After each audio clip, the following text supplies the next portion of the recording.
નમસ્તે મિત્રો, સ્વાગત છે આપણી યુટ્યુબ ચેનલ આઇકોનિક ફંડામેન્ટલમાં। આજે આપણે ધોરણ 8 ગણિત એનો ચેપ્ટર નંબર એક ચલ સુરેખ સમીકરણ જોઈએ। સ્વાધ્યાય 2.1 છે, દાખલા નંબર અહીંયા 10 છે। તો 2.1 માં ટોટલ દાખલા કેટલા છે? 1 થી 10 છે।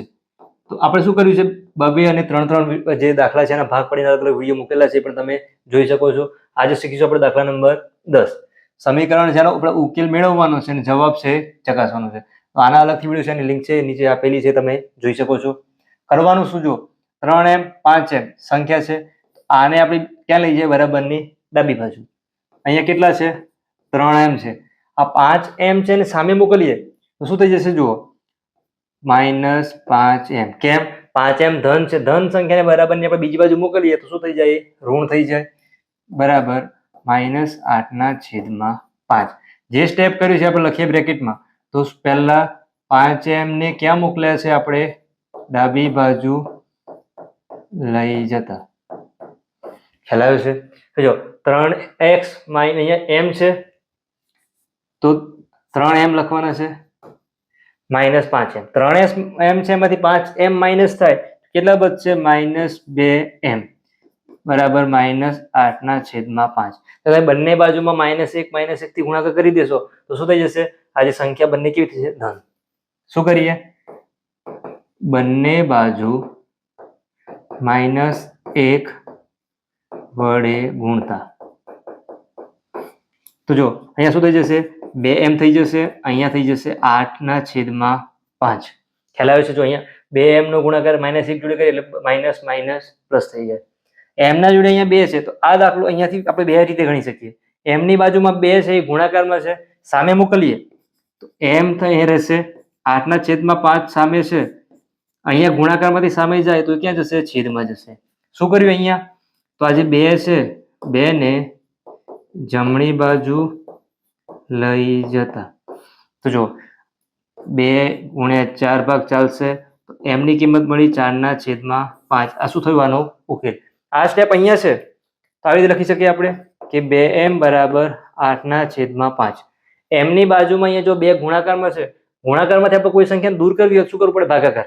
જે દૂર કરવાનો છે, અહીંયા 2m છે, 2 દૂર કરવાના છે તો 2 થી ભાગાકાર કરી દો। બંને બાજુમાં શું કરવાનું? 2 થી ભાગાકાર। જો છેદમાં રાખી દીધો આપણે, 2 અહીંયા કટ થઈ ગયા, 2 × 4 તો m બરાબર 4। આ શું કહેવાય? આનો ઉકેલ। જો બંનેમાં ઉકેલ છે કેટલો મળશે? અહીંયા છેદમાં 5 છે, 4/5। ઉકેલ મળી ગયો। પછી આપણે શું કરવાનું છે? એની ચકાસણી કરવાની છે। અહીં લખી દો ચકાસણી। તો ચકાસણી માટે પહેલા લખી દો ડાબી બાજુ। ડાબી બાજુમાં જુઓ કેટલા છે? ખાલી 3m આપેલા છે તો 3/3m કેટલી મળી કિંમત? જો 4/5 મળી છે, 4/5। ભાગછેદ ના આવડતો હોય તો શું કરવાનું છે? ગુણાકાર છે, 4 × 3 12/5। આ શું મળ્યું? ડાબી બાજુ બરાબર 12/5। હવે શોધવાની છે જમણી બાજુ। અહીંયા કેટલા આપેલા છે? જો 5m - 8/5। 5/5 m ની કિંમત 4/5 છે, ગુણાકાર 4/5 - 8/5। તો અહીંયા 5/5 છેદમાં છે, કટ થઈ જશે, અહીંયા 4 - 8/5। અને ડાયરેક્ટ બાદબાકી ના થાય, કેમ? અહીંયા અપૂર્ણાંક સંખ્યા છે, વિચારો 4/5 આપણે 1 લખી દઈએ, બંને અપૂર્ણાંક થઈ ગઈ, છેદમાં 5 છે તો અહીંયા શું લેવું પડશે? લસા। લસા 5 લેતા, 1 અને 5 નો લસા કેટલો થાય? 5। તો જો આને 5 થી ગુણવું પડશે તો ઉપરવાળા આપણે 5 થી ગુણીએ તો 5 × 4 20 - 8/5। 20 માંથી તમે 8 માઇનસ કરી દો એટલે કેટલા થશે? 12/5। આ શું થયું આપણું? છે જમણી બાજુની કિંમત। જો ડાબી બાજુની કિંમત 12/5, જમણી બાજુની કિંમત પણ 12/5। હવે શું લખવાનું?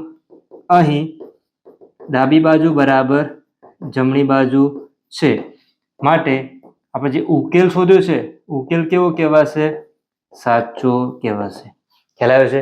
જો આ દાખલો નંબર લાસ્ટ છે, આગળ આપણે અલગ અલગ દાખલા શીખેલા છીએ તો એકદમ જોઈએ તો સૌથી પહેલા જો આવી રીતે આપેલું હતું, એકદમ સાદી સંખ્યા 3x માટે આ છે।